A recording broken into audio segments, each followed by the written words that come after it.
Good morning, everyone. It's Friday. I'm so excited you're here with me today, and it's the last day of our learning week.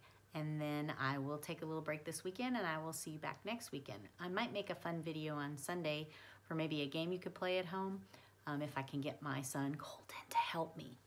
We'll see about that. Okay, so anyway, yesterday we had our question of the day, and our question, I'm going to review it for you. Our Factor Cred question, and it was, in 2012, the See's Candy Company of California created the world's largest chocolate lollipop, weighing about 7,003 pounds.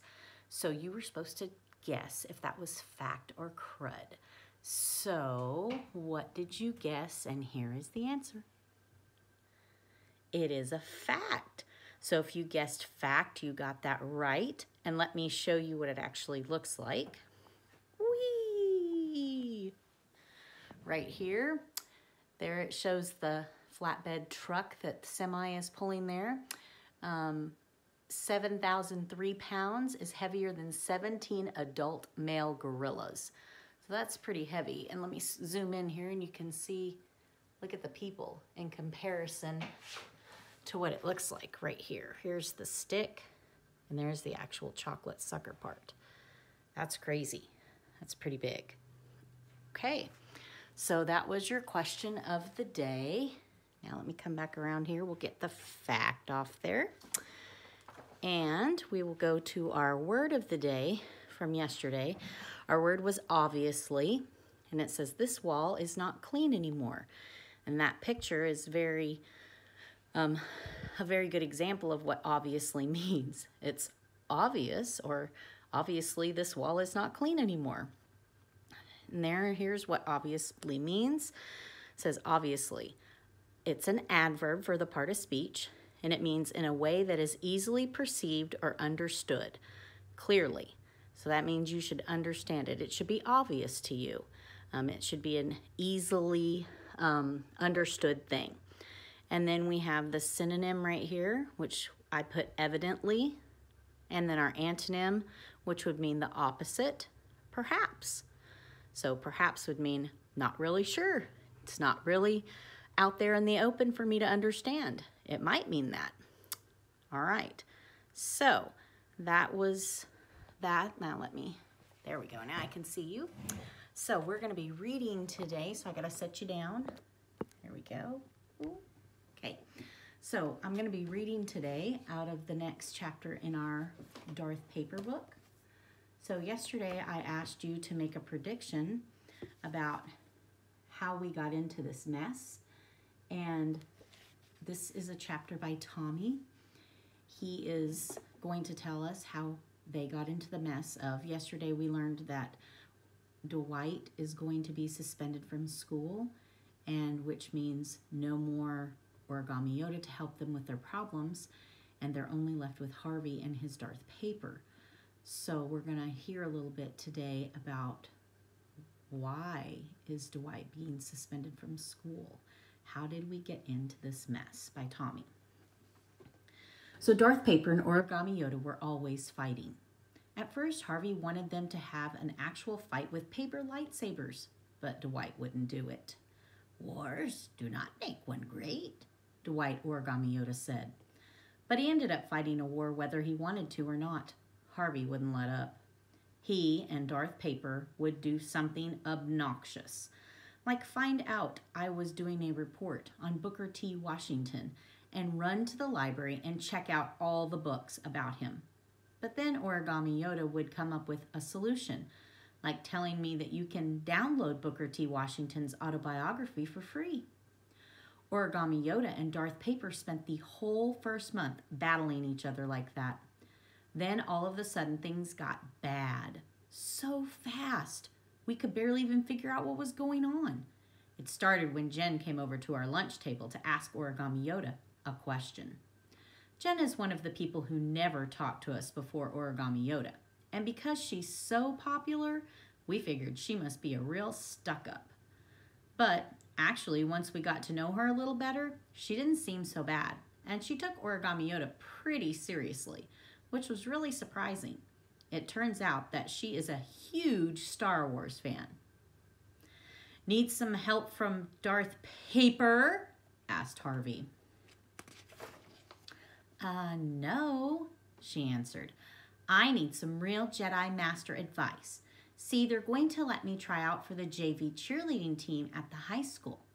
It's usually just 8th and 9th graders. It's super hard for a 7th grader to make it. I'm totally practicing all the time.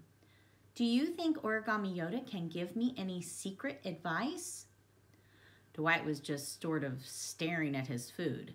He's been kind of depressed since Caroline, this girl he really liked, started going to this private school, Tippett Academy. So Dwight was moping around a lot, but he was still willing to let us ask Origami Yoda questions, which proves he's a really nice guy. He raised a finger, and there was Origami Yoda, ready to go. Now, since Jen had said she was going to try out, Kellen and I both expected Origami Yoda to say, "No, try not. Do or do not. There is no try." Which is a famous Yoda line from the best movie ever, The Empire Strikes Back. Instead, Dwight got this really weird look on his face, and he stood up and moved toward Jen. He put Origami Yoda right in her face. This was strange even for Dwight. Then he got even stranger. He spoke in Yoda's voice. He usually does a terrible impression, but this time he sounded just like Yoda. After Luke comes out of the dream cave and Yoda gets all scary. "0 hour comes," he muttered. "What?" Jen started to say. "0 hour comes. Prepare to meet your doom." "Dude, you don't have to be all weird about it," Jen said, and took off. The look on her face made me figure that was the last time she was going to ever ask Origami Yoda a question. "Man, that was totally disturbed," said Harvey. Here's a couple doodles on this page. 0 hour comes. And then there's the kids over here. And there's a drawing of Yoda. Kellen's a pretty good doodler. For once, I couldn't argue with Harvey. The whole thing had seemed extremely dark side of the Force. "I think you better go apologize to her," I said to Dwight. "That was way too scary. She might think you meant it like a threat or something." "Yeah, Dwight, you could get in trouble for something like that," said Kellen. So far, Dwight hadn't said anything or even sat back down, but as soon as Kellen said the word trouble, Dwight sat down, put Origami Yoda in his pocket, and started pushing his thumb into his hamburger over and over really hard. "Why do you say stuff like that, man?" Kellen asked. "I didn't say it," Dwight mumbled. "Origami Yoda did." "Well, I'm going to have to give her another chance to listen to Darth Paper," said Harvey, and he went off after Jen. We thought that was going to be the end of it. Yes, Dwight is weirder than usual, but it didn't seem like that big of a deal. I mean, we didn't think he was going to get kicked out of school because of it, so we all just finished our lunch, the bell rang, and we went back to class. We don't know exactly what happened next because no one will tell us anything. Principal Rabsky says it isn't our business, but I think it is.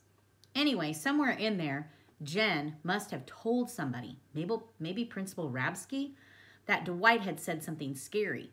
Maybe she even said that it sounded like a threat. Kellen was in class with Dwight when Dwight got called to the office. Dwight has gotten sent to the office about a bajillion times, so it wasn't that big of a deal for him to get called out of class. But then he didn't come back. We heard he was at in-school suspension all day. Then in 8th period, Sarah told us she had seen Dwight's mom in the hall, heading toward the office. So when school was over, Kellen and I went down there to see if we could figure out what was going on. We got there just in time. We had like 5 seconds to talk to Dwight when he came out of the office. His mother was still inside talking to Principal Rabsky. Dwight looked like a zombie. He was too freaked out to say anything. But he held up Yoda, and Yoda said, "Out of school. Kicked we have been." "Kicked out? For what? For having Yoda? No way, said Kellen. Way, yes, croaked Yoda. Save Dwight, you must. How? The truth for school board you must write. Another case file is needed. I was going to ask him something useful about the case file, like why we needed to write it or what it should be about, when Kellen butted in. Should I doodle all over it again? Asked Kellen annoyingly. Hurt that could not, I guess, answered Yoda. Then Dwight's mother and Principal Rabsky came out of the office, and I didn't have a chance to ask my useful question. Dwight's mother was all worked up, crying and sniffling. Oh, Dwight, please put that origami Yoda away, she pleaded. We've got to go. Principal Rabsky glared at us. Tommy and Kellen, I really don't think Dwight needs any more encouragement from you two right now. As Dwight and his mother left, Rabsky started a little lecture about how we had contributed to Dwight's problems. Kellen and I tried to ask her what was going on, but she just said that disciplinary matters are private, and she was not going to talk to us.